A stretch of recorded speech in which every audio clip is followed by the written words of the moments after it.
KP கருப்பு நம்ம எல்லாரையும் விட்டு போயிட்டாரு. நல்லா இருந்தவரு திடீர்னு நம்ம எல்லாரையும் அழ வச்சுட்டு போயிட்டாரு. புதுக்கோட்டை மாவட்டம் பொன்னமராவதி பக்கம் கருப்புக்குடி எல்ல கருப்பர் பெரிய கருப்பர் கோவில் கால கேபி கருப்பு அவர் பாக்குற பார்வையும் அவர் நடந்து வர்ற தோரணையும் பார்க்கவே மெய்சில் இருக்கும். அவர் முகமே கும்பிடுற சாமி மாதிரி இருக்கும்.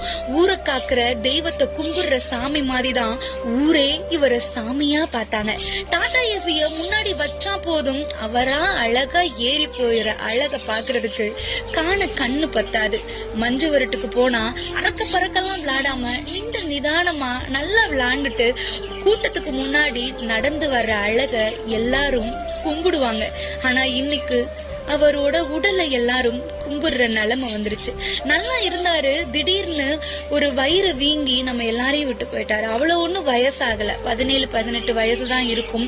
திடீர்னு வயிறு வீங்கி நம்ம எல்லாரையும் விட்டு போயிட்டாரு. தாங்க முடியாத மிகப்பெரிய இழப்பு.